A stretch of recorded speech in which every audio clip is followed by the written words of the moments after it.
Hello दोस्तों, नमस्कार। स्वागत है आप सभी का हमारे इस वीडियो में।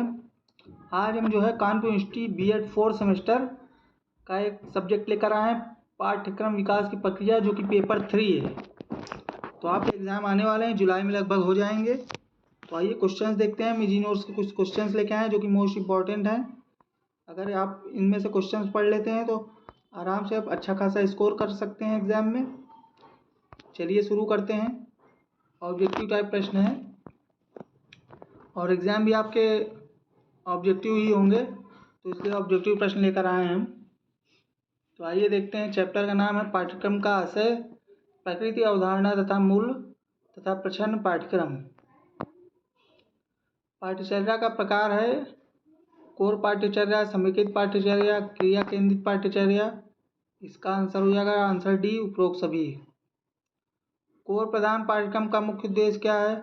बालकों को व्यक्तिगत व सामाजिक समस्याओं से संबंधित अनुभव प्रदान करना, बालक को वर्तमान व भावी समस्याओं को सुलझाने हेतु ज्ञान व अनुभव प्रदान करना, व्यक्ति व समाज दोनों का विकास करना, उपरोक्त सभी।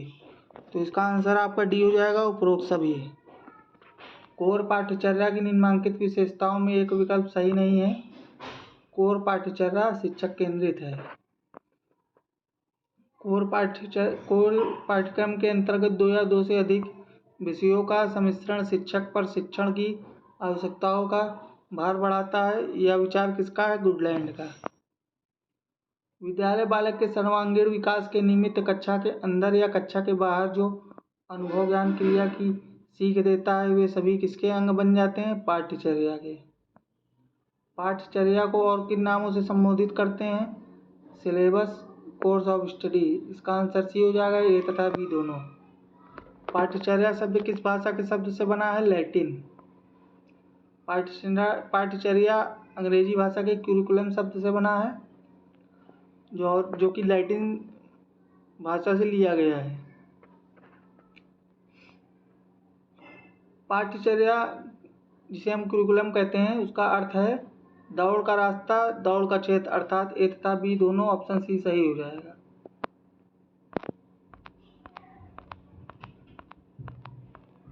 आइए नेक्स्ट क्वेश्चन देखते हैं। पाठ्यचर्या एक ऐसा क्रम है जो किसी व्यक्ति को गंतव्य स्थान पर पहुंचाने के लिए तय करना पड़ता है। यह कथन है ब्रूएकर का। शिक्षा के लक्ष्य तक पहुंचने के लिए जिन अध्ययन परिस्थितियों की क्रमिक रूपरेखा बनाई जाती है, उसे पाठ्यचर्या कहा जाता है। यह कथन किसका है? सर्बर्ट यूलिच का। पाठ्यचर्या के लिए किन शब्दों का प्रयोग किया जाता है? उपरोक्त सभी। लोकतंत्रीय पाठ्यक्रम में कौन कौन से सिद्धांत हैं? उपरोक्त सभी।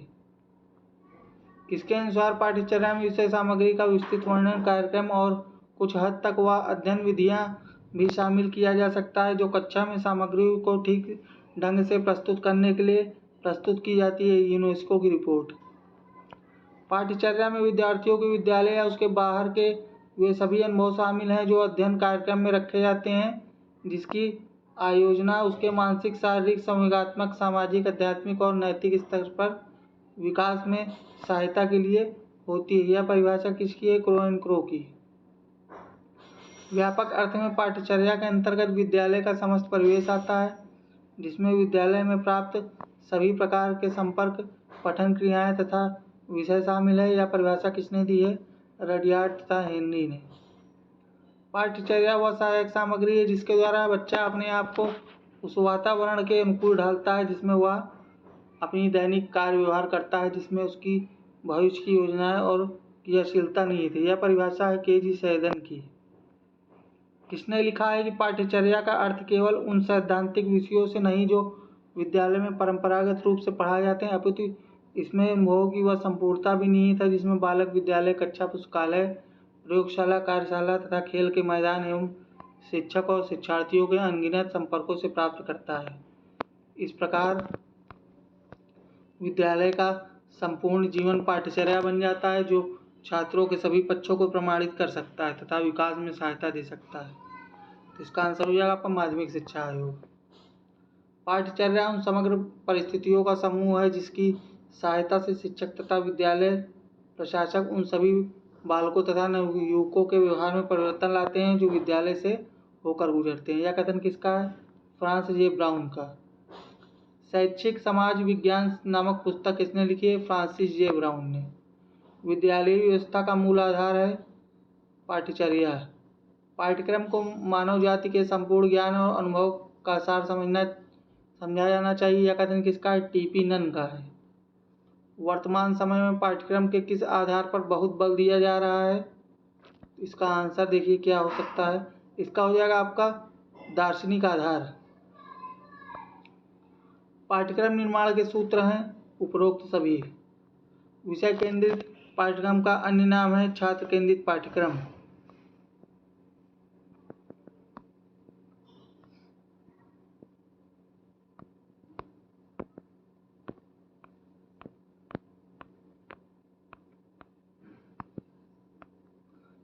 नेक्स्ट चैप्टर है पाठ्यक्रम के तत्व।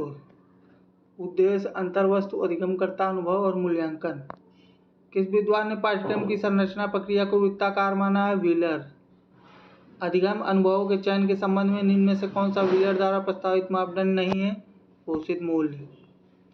मूल्य वह है जो मानव इच्छाओं की तुष्टि करे। या परिभाषा किस विद्वान की है? अर्बन। निम्न में से कौन सा मूल्यांकन कार्यक्रम की विशेषता नहीं है? जनमत। निम्न में कौन सी सामग्री बालकों को सीखने के लिए राजमार्ग का काम करती है? दृश्य श्रव्य। अधिगम अनुभवों के वर्गीकरण में किस विद्वान ने महत्वपूर्ण योगदान दिया है? मोसमैन ने। निम्न में कौन सा अंतर्वश के चयन का गौण मानदंड नहीं है? व्यवहारिकता। पाठ्यक्रम के मूल्यांकन में अधिकांशतः मापन होता है गुणात्मक रूप में। निम्न में कौन सा शिक्षा में मूल्यांकन का प्रमुख क्षेत्र नहीं है? प्रत्यक्ष तथा दूसरों के द्वारा अनुभव में संतुलन स्थापित करना। निम्न में कौन सा बालकों में सूक्ष्म निरीक्षण एवं विश्लेषण की शक्ति उत्पन्न करता है? विज्ञान। उद्देश्य के निर्धारण की आवश्यकता को किस विद्वान ने एलिस एवं चेस्टर कैद के वार्तालाप के माध्यम से व्यक्त किया है? एडवर्ड ए क्रग। शिक्षा के उद्देश्यों के कितने प्रकार हैं? 2। शिक्षण एवं अधिगम किसके द्वारा अधिक प्रभावशाली होता है? अनुभव। निम्न में से किस विद्वान ने पाठ्यक्रम संरचना को 5 पदों में बांटा है? व्हीलर। निम्न में से कौन मूल्यांकन कार्यक्रम की प्रमुख विशेषता नहीं है? पाठ्यपुस्तकें। शैक्षिक उद्देश्य की प्रकृति कैसी होती है? दार्शनिक। निम्न में क्या अधिगम अनुभवों के चयन के संबंध में आवश्यक नहीं है? अधिगम अनुभव का चुनाव एक क्षेत्र विशेष क्षेत्र के लिए हो। अधिगम कैसी प्रक्रिया है? क्रियाशील। शैक्षिक उद्देश्यों के निर्धारण का दायित्व किसका है? पाठ्यक्रम निर्माताओं का। शिक्षा संपूर्ण समाज की क्रिया। इस कथन का संबंध किस विद्वान से? उटावे। नेक्स्ट चैप्टर आपका है चैप्टर 3 प्रभावशाली शिक्षण में पाठ्यक्रम की भूमिका। शिक्षण अपेक्षाकृत अधिक परिपक्व व्यक्तित्व एवं कम परिपक्व व्यक्ति के बीच घनिष्ठ संपर्क स्थापित करना है, जिसे कम परिपक्व व्यक्तित्व की शिक्षा को अग्रसर करने के लिए प्रारूपित किया जाता है। उपरोक्त परिभाषा किस विद्वान द्वारा दी गई है? H.C. मॉरिसन।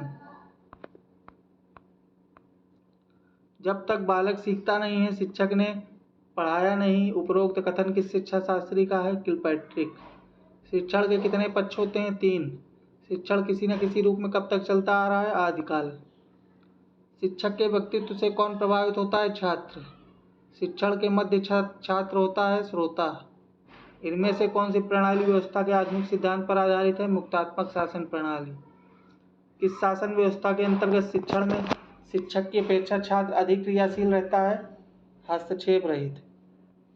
शासन के स्वरूप के अतिरिक्त भी शिक्षण को प्रभावित नहीं करती है परामर्श न लेना। शिक्षण की प्रकृति की व्याख्या नहीं है। शिक्षण एक उपचार नहीं है। शिक्षण के कितने प्रमुख चर हैं? 3।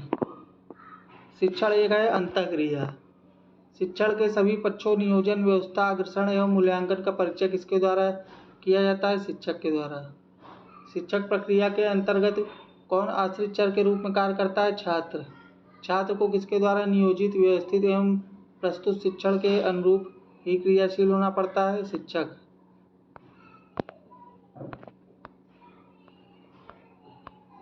आइए नेक्स्ट क्वेश्चन देखते हैं। इनमें से कौन मनुष्य के जन्म से लेकर मृत्यु तक चलने वाली सतत प्रक्रिया है? अधिगम। अनुभवों तथा अनुक्रियाओं द्वारा व्यवहार में होने वाले सुधार एवं परिवर्तन को अधिगम कहा जाता है। यह किस विद्वान का मत है? गेट्स का। कौन बालक के व्यक्तित्व के लगभग सभी आयामों को प्रभावित करता है शिक्षण। प्रभावशाली शिक्षण हेतु शिक्षक सर्वप्रथम कौन सा कार्य करता है? निदानात्मक। प्रभावशाली शिक्षण की संरचना का पक्ष नहीं है मौन स्वीकृति। चैप्टर 4 अध्यापक की पाठ्यक्रम विकास में भूमिका। पाठ्यक्रम विकास का सर्वाधिक महत्वपूर्ण उपकरण कौन है? अध्यापक। पाठ्यक्रम विकास के किन चरणों पर अध्यापक की भागीदारी असंदिग्ध एवं सर्वमान्य है? सभी चरणों पर। निम्नलिखित में से किन सोपानों में अध्यापक की भूमिका महत्वपूर्ण होती है? ए और बी दोनों में। व्यक्तिगत रूप से छात्रों एवं उनकी समस्याओं को समझने, उन पर ध्यान देने का कार्य कौन कर सकता है? अध्यापक। शिक्षकों में किस उत्तरदायित्व की प्रबल भावना होती है? ए तथा बी दोनों में। अध्यापक का छात्र, विद्यालय तथा उनसे संबंधित सभी पक्षों से कैसा संबंध है? भावनात्मक। पाठ्यक्रम को वास्तविक कार्यात्मक रूप कहाँ प्रदान किया जाता है? कक्षा में। सेलर एवं अलेक्जेंडर ने कितने प्रकार के पाठ्यक्रम बताए हैं? 2। शिक्षकों के आचार विचार, आस्थाएं, मान्यताएं, सामाजिक पृष्ठभूमि एवं शैक्षिक योग्यता आदि किसको बहुत अधिक प्रभावित करते हैं? पाठ्यक्रम को। शिक्षा प्रक्रिया की महत्वपूर्ण धुरी कौन है? शिक्षक। शिक्षकों का आयु वर्ग किसको प्रभावित करता है? पाठ्यक्रम को। युवा एवं प्रौढ़ शिक्षकों की सोच एवं अनुभव में क्या होता है? पर्याप्त अंतर। पाठ्यक्रम पर शिक्षक वर्ग का प्रभाव कितने प्रमुख रूपों में कार्य करता है? 2। प्रत्येक शिक्षक किसमें कुछ आस्था रखता है? नैतिक मूल्यों में। पाठ्यक्रम पर शिक्षक वर्ग का प्रभाव किन रूपों में कार्य नहीं करता है? व्यवहार के रूप में। प्रत्येक शिक्षक अनिवार्य रूप से किसका शिक्षक होता है? समान नैतिक आचरण का। पाठ्यक्रम शिक्षक के लिए अपने विचारों को कहाँ तक पहुँचाने का माध्यम होता है? बालकों तक। किस ढंग से शिक्षक व्यक्तिगत रूप में पाठ्यक्रम को प्रभावित करता है? ए तथा बी दोनों। वर्तमान समय में शिक्षक किस रूप में भी उभर रहा है? संगठन शक्ति। राज्य स्तरीय शिक्षक संगठन किस स्तर पर है? केंद्र।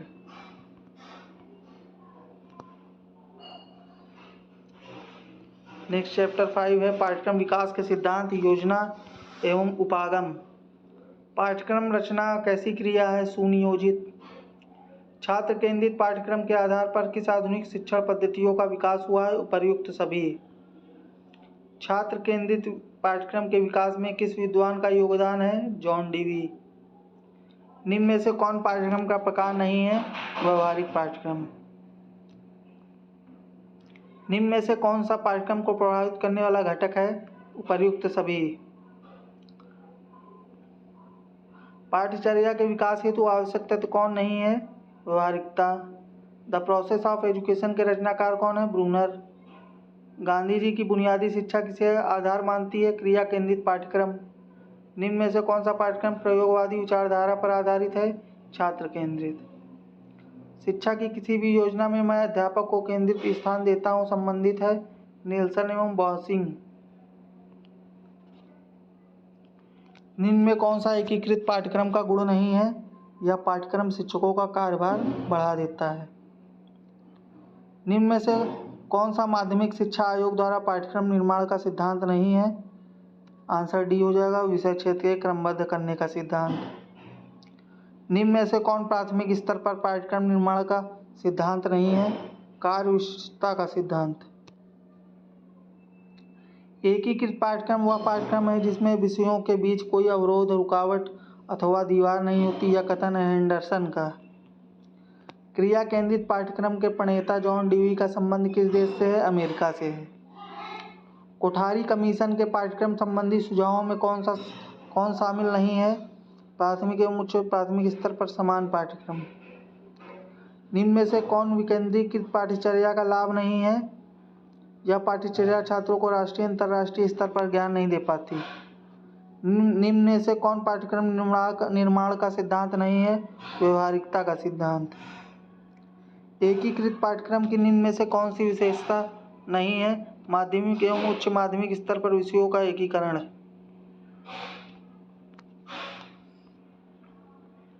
नेक्स्ट चैप्टर 6 है पाठ्यक्रम विकास की प्रक्रिया। पाठ्यक्रम पहला प्रश्न है इसका, पाठ्यक्रम विकास के घटकों का सही क्रम है? उद्देश्य, विषय वस्तु, अधिगम, अनुभव, मूल्यांकन प्रक्रिया। पाठ्यचर्या निर्माण का विकास है व्यवहारिक प्रक्रिया। पाठ्यचर्या विकास का प्रमुख कारक है विषय वस्तु का चयन, जिसका अभिप्राय निम्नलिखित विकल्पों से है। ये सभी हो जाएगा इसका आंसर। संकल्पना, अवधारणा, सिद्धांत। Answer D is the right answer. पाठ्यक्रम विकास और क्रियान्वयन का महत्वपूर्ण घटक है पाठ्यक्रम मूल्यांकन। पाठ्यचर्या विकास है सामाजिक प्रक्रिया, चक्रीय प्रक्रिया, निरंतर चलने वाली प्रक्रिया। उपरोक्त सभी हो जाएगा इसका आंसर। पाठ्यचर्या विकास के उद्देश्य हैं छात्र में जीवन मूल्यों का निर्माण करना, छात्रों की अंतर्निहित शक्तियों का विकास करना, छात्रों का बहुमुखी विकास करना। सभी ऑप्शन जो है पॉजिटिव है, तो इसका उपरोक्त डी आंसर सही हो जाएगा।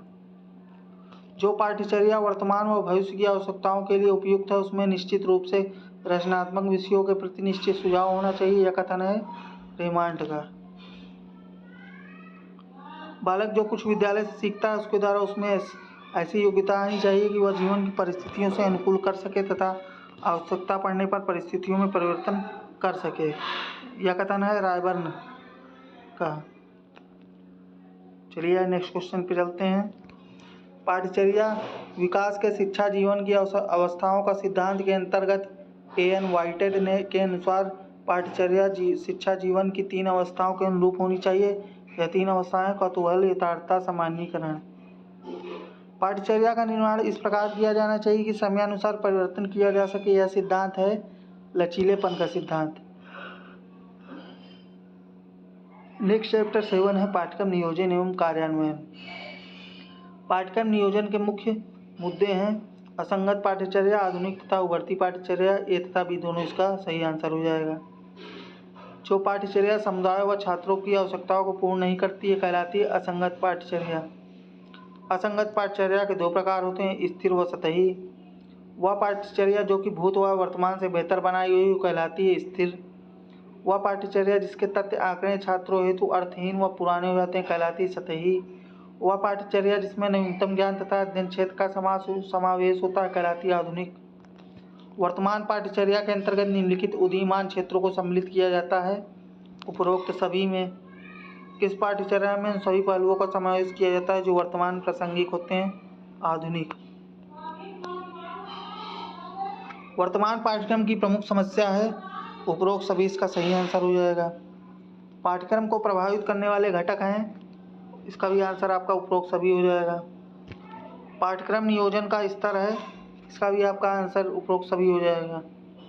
राष्ट्रीय स्तर पर पाठ्यक्रम नियोजन आवश्यक है। महत्वपूर्ण विषय वस्तु, तथ्यों, नियमों, सिद्धांतों आदि की पहचान हेतु, विषय वस्तु की क्रमबद्धता के बारे में निर्णय करने हेतु, अधिगम के स्तर को जांच के लिए, मूल्यांकन प्रक्रिया के सुझाव हेतु, उपरोक्त सभी इसका सही आंसर हो जाएगा। पाठ्यक्रम नियोजन के स्तर किन मुख्य कारकों से संबंधित है, उपरोक्त सभी। राज्य स्तर पर पाठ्यक्रम नियोजन हेतु गठित कमेटी निम्नांकित में एक नहीं होना चाहिए, प्रबुद्ध महिलाएं। विद्यालय स्तर पर पाठ्यक्रम नियोजन का उद्देश्य है, उपरोक्त सभी। संस्थान स्तर के पाठ्यक्रम नियोजन हेतु गठित टीम में आवश्यक सदस्य है, उपरोक्त सभी।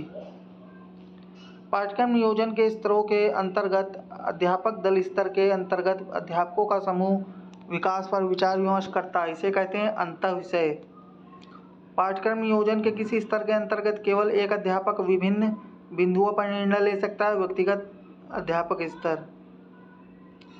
व्यक्तिगत अध्यापक स्तर पर अध्यापक पाठ्यक्रम नियोजन के अंतर्गत किन बिंदुओं पर अपना विचार प्रकट कर सकता है, इनमें सभी आंसर सही हो जाएंगे, उपरोक्त सभी। D is the right answer.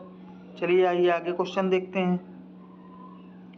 किस स्तर पर पाठ्यक्रम नियोजन से संबंधित निर्णयों अर्थात क्या, कैसे, कौन, कहाँ और कब अध्यापक समूह व छात्र समूह मिलकर लेते हैं, सहयोगी पाठ्यक्रम नियोजन स्तर पर। आइए नेक्स्ट चैप्टर चलते हैं। चैप्टर 8 पाठ्यक्रम के निर्धारक। शिक्षा विधि का दर्शन सिद्धांत का विकास किसने किया है, किलपैट्रिक। प्लेटो ने अपना पाठ्यक्रम किन आधारों पर निर्मित किया है, उपयुक्त सभी। टीपी नन ने समस्त मानवीय क्रियाओं को कितने भागों में बांटा है, 2। निम्न में से किन विद्वानों ने शिक्षा को एक प्राकृतिक क्रिया तथा प्रकृति को सर्वश्रेष्ठ शिक्षिका घोषित किया है, रूसो ने। निम्न में से कौन दर्शन शास्त्र की सबसे नवीन विचारधारा है, प्रयोजनवाद। बाल केंद्रित पाठ्यक्रम का सिद्धांत किस विचारधारा की उपज है, प्रयोजनवादी। पाठ्यक्रम परिवर्तन के समाजशास्त्रीय सिद्धांत में क्या समाहित नहीं है? पाठ्यक्रम बहिर्मुखी प्रभाव युक्त होना चाहिए।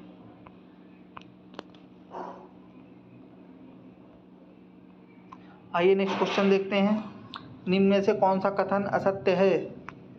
क्रो एंड क्रो के शब्दों में शैक्षिक परिवर्तन सामाजिक परिवर्तन का अनुकरण करते हैं। आंसर डी हो जाएगा। बाकी ऑप्शंस आप देख लीजिए एक बार।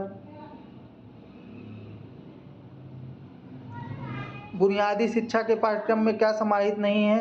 व्यवहारिक ज्ञान। बुनियादी शिक्षण की प्रमुख विशेषताओं में शामिल नहीं है पाठ्यक्रम में अंग्रेजी व धर्म का स्थान हो। पाठ्यक्रम परिवर्तन में दर्शन के प्रभावों में क्या शामिल नहीं है? पाठ्य वस्तु पर दर्शन का आंशिक प्रभाव पड़ता है। जॉन डीवी ने बालकों की 4 अभिरुचियां मानी हैं। निम्न में से कौन इसमें शामिल नहीं है? शारीरिक क्रियाएं करना। यौन शिक्षा को किस दार्शनिक विचारधारा में प्रमुखता प्राप्त है? प्रकृतिवाद।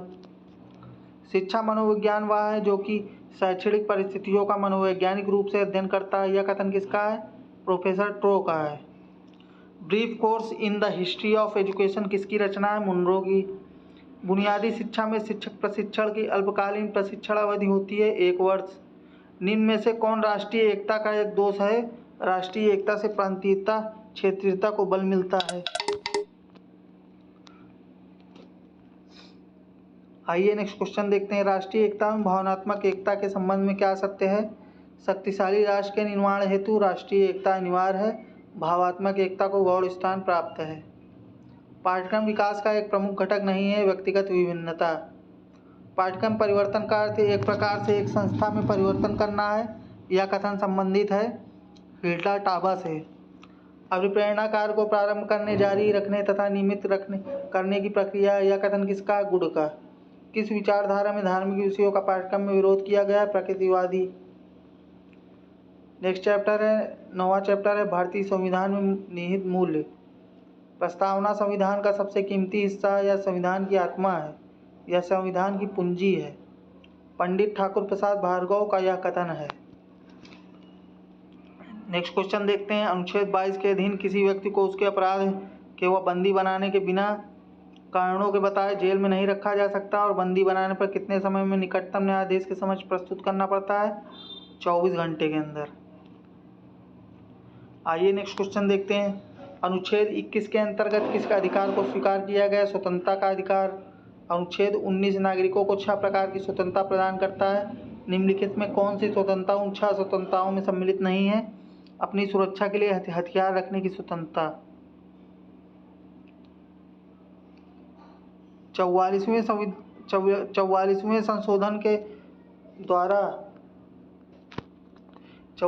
संशोधन के द्वारा संपत्ति का अधिकार प्राप्त करने और उसे विधिक अधिकार बनाने के लिए अनुच्छेद 31 के अतिरिक्त कौन सा अनुच्छेद संविधान से समाप्त किया गया है और कौन सा अनुच्छेद जोड़ा गया है? अनुच्छेद 19 समाप्त किया गया है और 371 जोड़ा गया है। समता का अधिकार संविधान के अनुच्छेद में व्यवस्थित है 14 से 18 में। समता एवं समानता। अनिवार्य प्राथमिक शिक्षा का प्रावधान किया गया था अनुच्छेद 45 में। अनुसूचित जाति तथा अनुसूचित जनजाति की शिक्षा तथा उसके कल्याण के लिए अधिकार वर्णित है अनुच्छेद 46 में। संविधान उपचारों के अंतर्गत सर्वोच्च न्यायालय व उच्च न्यायालय निम्नलिखित में से कौन सा प्रलेख जारी नहीं करते हैं? निषेधाज्ञा। सन 1976 में 42वें संशोधन द्वारा किस अध्याय में और कितने मौलिक कर्तव्य नागरिकों के सम्मिलित किए गए हैं? चतुर्थ अध्याय और 10 कर्तव्य। किस संशोधन द्वारा नागरिकों के 7 मूल्य अधिकारों में से संपत्ति के अधिकार को हटाकर मात्र एक कानूनी अधिकार बना दिया गया है? 44वां। तो दोस्तों ये संपत्ति का अधिकार हटाना बहुत ही ज़रूरी था, क्योंकि इसमें होता क्या है कि मान लीजिए जैसे सरकार कहीं पे रोड बना रही है, रेलवे ट्रैक बना रही है, तो उसमें किसी का खेत आ गया, किसी का घर आ गया, अब वो कहेगा ये हमारा मूल अधिकार है, तो फिर उसको हटा नहीं सकते, इसलिए मूल अधिकार ये हम लोगों से छीन लिया गया है। संपत्ति का अधिकार जो होता है, तो सरकार आपकी संपत्ति कभी भी ले सकती, कभी भी जब्त कर सकती है। तो इस पर आपका ये आपका मूल अधिकारों में नहीं आता है संपत्ति का अधिकार। ठीक है, तो इसका आपका जो है 44वां आंसर हो जाए। चलिए आइए नेक्स्ट क्वेश्चन देखते हैं। शिक्षा को समवर्ती सूची में कब रखा गया? 1950 में। भारतीय संविधान में धर्मनिरपेक्षता शब्द कब जोड़ा गया? 1975 में। किस संविधान संशोधन के द्वारा भारतीय संविधान में समाजवादी शब्द जोड़ा गया? 42वां संविधान संशोधन 1976। भारत में अस्पृश्यता समाप्त करने का कानून कब बना है? 1955 में। सामाजिक न्याय से पृथक व उससे कहीं ज़्यादा महत्वपूर्ण है आर्थिक न्याय। जस्टिस शब्द किस शब्द से बना है? जस। लिबर्टी शब्द की व्युत्पत्ति किस शब्द से हुई है? लिबरल। स्वतंत्रता का निम्न में से कौन तत्व है? स्वावलंबन। कानून एवं स्वतंत्रता एक दूसरे के विरोधी हैं, यह कथन निम्न में से किसके द्वारा कहा गया है? उदारवादियों द्वारा। निम्नलिखित में से किसे नागरिक अधिकार माना जाता है? भाषण एवं अभिव्यक्ति की स्वतंत्रता। गतिविधि आधारित पाठ्यक्रम। गतिविधि आधारित शिक्षा के अंतर्गत शिक्षा दी जाती है गतिविधि के माध्यम से।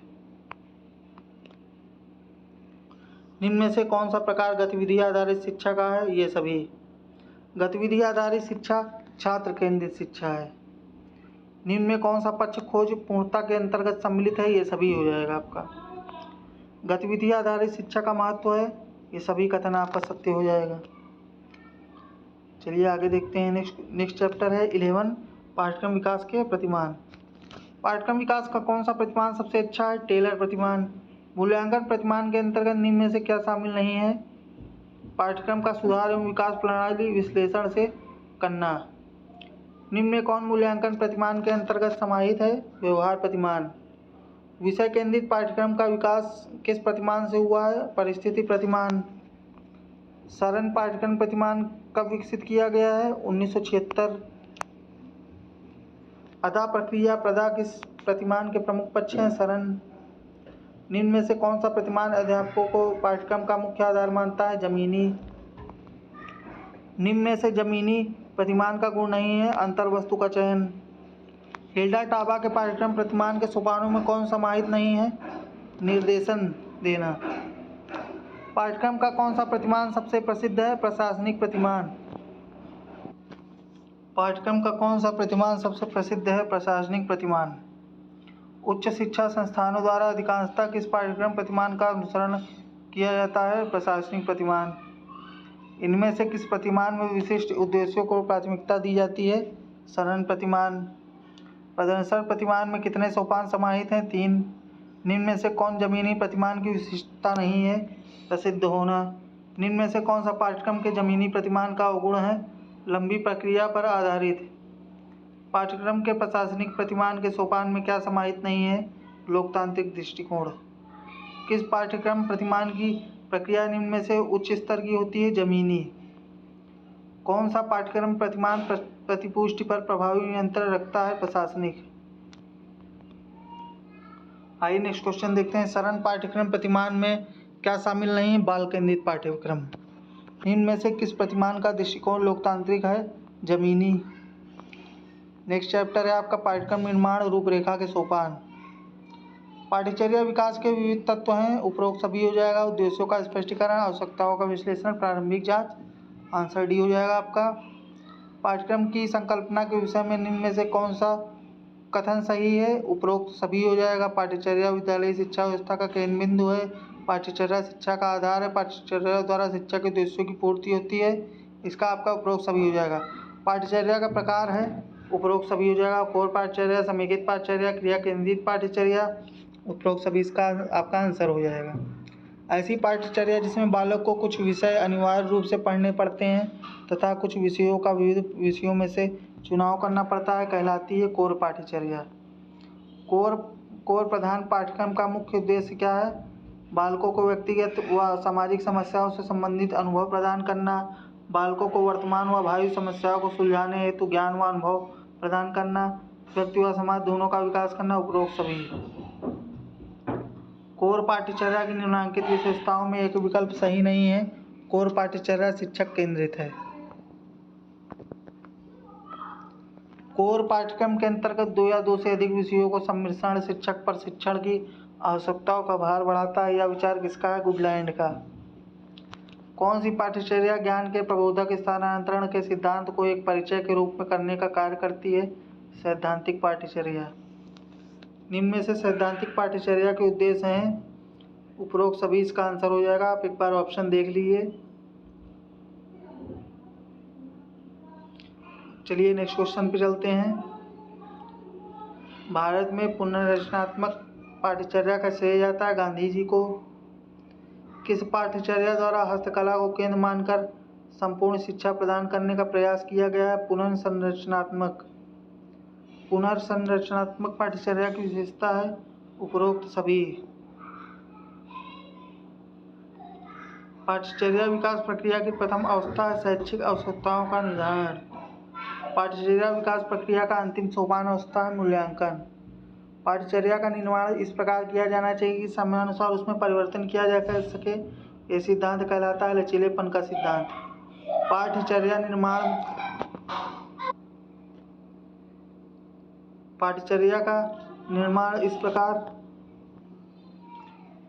का निर्माण इस प्रकार किया जाना चाहिए कि समस्या अनुसार उसमें परिवर्तन किया जा सके। ये सिद्धांत कहलाता है लचीलेपन का सिद्धांत। आइए नेक्स्ट क्वेश्चन देखते हैं। पाठ्यचर्या निर्माण का सहसंबंध सिद्धांत पाठ्यचर्या के संबंध में किसके मध्य सहसंबंधों की व्याख्या करता है? विषयों के मध्य। नेक्स्ट क्वेश्चन आपका है, पाठ्यक्रम निर्माण के सिद्धांतों में से एक सही विकल्प नहीं है। शिक्षक केंद्रित सिद्धांत। माध्यमिक शिक्षा आयोग ने पाठ्यचर्या निर्माण के किस सिद्धांत को महत्वपूर्ण माना है? उपरोक्त सभी। पाठ्यचर्या का निर्माण इस प्रकार किया जाना चाहिए कि समयानुसार परिवर्तन किया जा सके। पाठ्यचर्या निर्माण हेतु किसके तथ्यों व अनुभवों को साथ लिया जाना चाहिए? वर्तमान व अतीत के। एनसीएफ 2005 के मार्गदर्शक सिद्धांतों के विषय में सत्य कथन है, स्कूल में प्राप्त ज्ञान को बाहरी ज्ञान से जोड़ा जाना चाहिए। एनसीएफ 2005 का प्रमुख सूत्र है बिना भार के अधिगम। एनसीएफ टी 2009 कब लागू किया गया? 1 अप्रैल 2010। नेक्स्ट चैप्टर 13 है हमारा, सूचना एवं संप्रेषण तकनीकी। शैक्षिक तकनीकी शब्द का सर्वप्रथम किसने प्रयोग किया? ब्रायन मोर ने। शैक्षिक तकनीकी का शिक्षण मशीन के रूप में सर्वप्रथम प्रयोग किसने किया? सिडनी एल प्रेसे ने। भारत में अनुक्रमित अधिगम केंद्र की स्थापना कब और कहाँ हुई? 1966 इलाहाबाद। डेविज ने अपनी पुस्तक में शैक्षिक तकनीकी के 3 प्रकार बताए हैं, ये सभी। सिल्वरमैन ने हार्डवेयर को कहा है निरपेक्ष तकनीकी। सिल्वरमैन ने सॉफ्टवेयर को कहा है प्रक्रिया तकनीकी। अनुदेशन तकनीकी में क्या होता है? ज्ञानात्मक विकास। शैक्षिक तकनीकी के क्षेत्र को अदा, प्रक्रिया तथा प्रदा में किसने बांटा है? बॉक्सिस सामामाटो। हस्तक्षेप रहित शिक्षण के समर्थक हैं ब्रूएकर। ऐतिहासिक खोज विधि के जन्मदाता है ब्रूनर। अभिक्रमित अधिगम शिक्षण की कला तथा विज्ञान है, यह कथन किसका है? स्किनर का। लघुपद सिद्धांत, सक्रिय अनुक्रिया सिद्धांत, तत्काल प्रतियुक्त सिद्धांत, स्वगति सिद्धांत, छात्र परीक्षण सिद्धांत या किससे संबंधित सिद्धांत है? अभिक्रमित अनुदेशन। टाइप टोकन रेशो में मूल्यांकन किया जाता है अनुदेशन कार्यक्रमों का।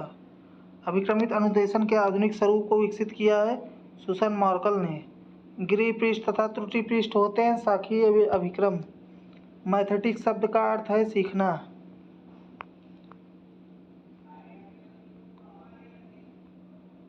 आइए नेक्स्ट क्वेश्चन देखते हैं। मैथेटिक्स में सीखने की दिशा होती है कठिन से सरल।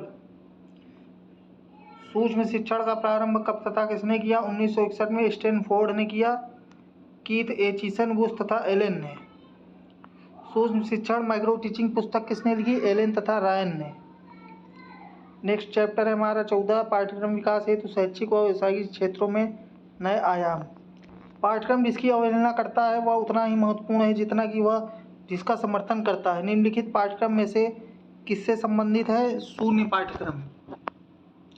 पाठ्यक्रम की क्रियान्वितकारी राजनीतियों के बारे में निर्णय लेने हेतु दर्शन शास्त्र की किस शाखा की प्रत्यक्ष रूप में प्रासंगिकता है? ज्ञान मीमांसा। पाठ्यक्रम का विकास आवश्यक रूप से है एक अंतहीन प्रक्रिया। समाज में घटित होने वाले परिवर्तनों की दृष्टि से किसमें गुणात्मक विकास की सतत खोज की जाती है? शिक्षा में। एक सार्थक पाठ्यक्रम को किसके प्रति उत्तरदायी होना चाहिए? समाज।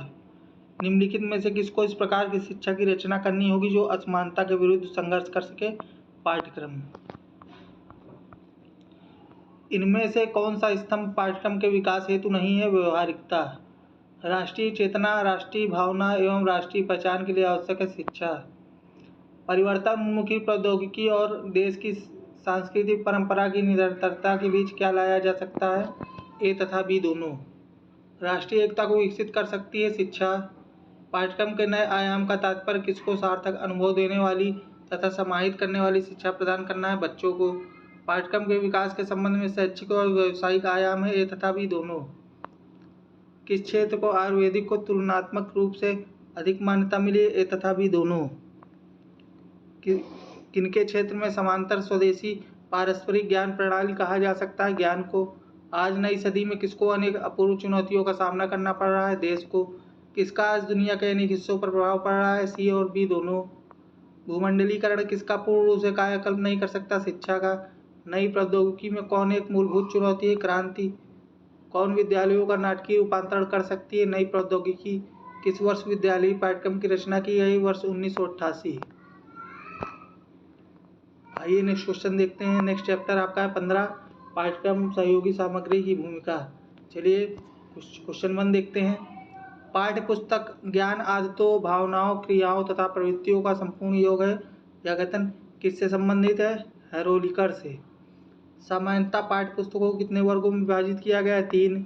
इनमें से कौन शिक्षण अधिगम की अनुदेशात्मक सामग्री है? उपर्युक्त सभी। पाठ्यक्रम संदर्शिका किसका मिश्रित रूप है? पाठ्यचर्या शिक्षक संदर्शिका का। निम्न में से क्या पाठ्यक्रम संदर्शिका का महत्व नहीं बताता है? अभिक्रमित सामग्री का माध्यम। चिल्ड्रेन बुक ट्रस्ट की स्थापना कब हुई थी? 1957 में। बाल साहित्य का क्या उद्देश्य है? उपर्युक्त सभी। पाठ्य पुस्तक शिक्षक अभिप्रायों के लिए व्यवस्थित प्रजातीय चिंतन का एक अभिलेख है। हॉलक्वेस्ट। निम्न में से क्या पाठ्य पुस्तक के महत्व को रेखांकित करता है? उपर्युक्त सभी हो जाएगा इसका आंसर। निम्न में से कौन पाठ्य पुस्तक का प्रकार नहीं है? प्रमाणिक पुस्तकें। किस प्रकार की पाठ्य पुस्तकों का विस्तार क्षेत्र सीमित होता है? पाठ्यक्रम पर आधारित पाठ्य पुस्तकें। संदर्भ इकाई या शिक्षण इकाई के संबंध में निम्न में क्या गलत है? संदर्भ इकाई का क्षेत्र सीमित होता है। नेक्स्ट क्वेश्चन देखते हैं। यह अध्ययन क्षेत्र की किसी शाखा की एक प्रमाणित पुस्तक होती है? यह परिभाषा है लैंज की। अनुदेशात्मक सामग्री के रूप में सर्वाधिक प्रयोग की जाने वाली सामग्री कौन सी है? पाठ्य पुस्तकें। स्वउद्देश्य उपकरण सीखने वालों को व्यक्तियों, घटनाओं, वस्तुओं तथा कारण प्रभाव संबंधों के नियोजित अनुभव से लाभ उठाने का अवसर प्रदान करते हैं। यह परिभाषा किस विद्वान की है? क्रो एंड क्रो की। निम्न में कौन पाठ्यक्रम का आधार नहीं है? व्यवहारिक आधार। पाठ्यक्रम का आधार 3 प्रक्रियाओं ज्ञानात्मक, भावात्मक तथा क्रियात्मक का विकास होना चाहिए। इस कथन का संबंध किस विद्वान से है? रॉस। निम्न में से कौन सा आधार बालक को केंद्र मानकर पाठ्यक्रम निर्धारित करता है? मनोवैज्ञानिक। किसकी सहायता से अमूर्त अवधारणाओं को मूर्त रूप दिया जाता है? स्वउद्देश्य सामग्री। चिल्ड्रेन बुक ट्रस्ट की स्थापना से कौन जुड़ा है? BK Shankar Chillai. Next chapter है 16, पाठ्यक्रम में नैतिक शिक्षा में मूल शिक्षा का स्थान। जीवन में सफलता के कारण क्या है? उसका कठोर परिश्रम एवं अध्यवसाय। जीवन क्या है? आशाओं का भंडार है। प्रोन्नति के बारे में आप क्या सोचते हैं? प्रोन्नति एक कठिन श्रम से मिलती है। जीवन को सुखी बनाने के लिए सर्वाधिक महत्वपूर्ण बात क्या है? सामर्थ्य के अनुसार कार्य एवं संतोष। भाग्य से ही सब कुछ होता है जो कि हम अपने प्रयत्नों का मूल्यांकन बढ़ा चढ़ाकर करते हैं। निरंतर बढ़ती हुई जनसंख्या गुणात्मक उन्नति की समस्त योजनाओं की जड़ खोदती हुई जान पड़ती है। विवेचन उल्लिखित है शिक्षा की पुस्तकों में। निम्नलिखित में से कौन सा जनतंत्र का सिद्धांत नहीं है? सेवा। मनुस्मृति के अनुसार हिंदू धर्म में कितने लक्षण हैं? 10। परंपराओं से प्राप्त हुआ समस्त चिंतन और क्रियाकलाप जो मानव जीवन को निर्देशित करने का कार्य करते हैं मूल्य कहलाते हैं। यह कथन किसका है? डॉक्टर अंजनी सरीन का। सन 1951 के अमेरिकी शैक्षिक नीति आयोग ने कितने प्रकार के मूल्य निर्धारित किए हैं? 10 प्रकार के। राष्ट्रीय शैक्षिक अनुसंधान एवं प्रशिक्षण परिषद नई दिल्ली ने कितने जीवन मूल्यों का उल्लेख किया है? 83। डॉक्टर अंजनी सरीन ने कितने जीवन मूल्यों की खोज की थी? 21। बुराई को भलाई से जीतो ईसा का संदेश है कि सभी ईश्वर के पुत्र हैं और परस्पर भाई भाई हैं। यह किस धर्म का प्रसिद्ध मंत्र है? ईसाई। मशीनों का उपयोग करो पर यह ध्यान रखो कि कहीं मनुष्य बेकार तो नहीं हो रहा। मैं यंत्रों का विरोधी नहीं हूँ, मैं तो उसके पागलपन का विरोधी हूँ, यह कथन किसका है? महात्मा गांधी का है। धर्म वह चीज़ है जो लोग जीवन के खंड खंड और परिवर्तनशील दृश्यों को समझने की शुद्ध दृष्टि देता है, यह कथन है प्रोफेसर जॉन डेवी का। नैतिकता शब्द संबंधित है अच्छाई एवं बुराई से। नैतिक शिक्षा का ज्ञान कराने वाला कौन सा शास्त्र है? नीति शास्त्र। नैतिक शिक्षा का प्रमुख उद्देश्य है चरित्र निर्माण। आधुनिक भारत में नैतिक शिक्षा क्यों आवश्यक है? भारत के बालक बालिकाओं को सद नागरिक बनाने हेतु।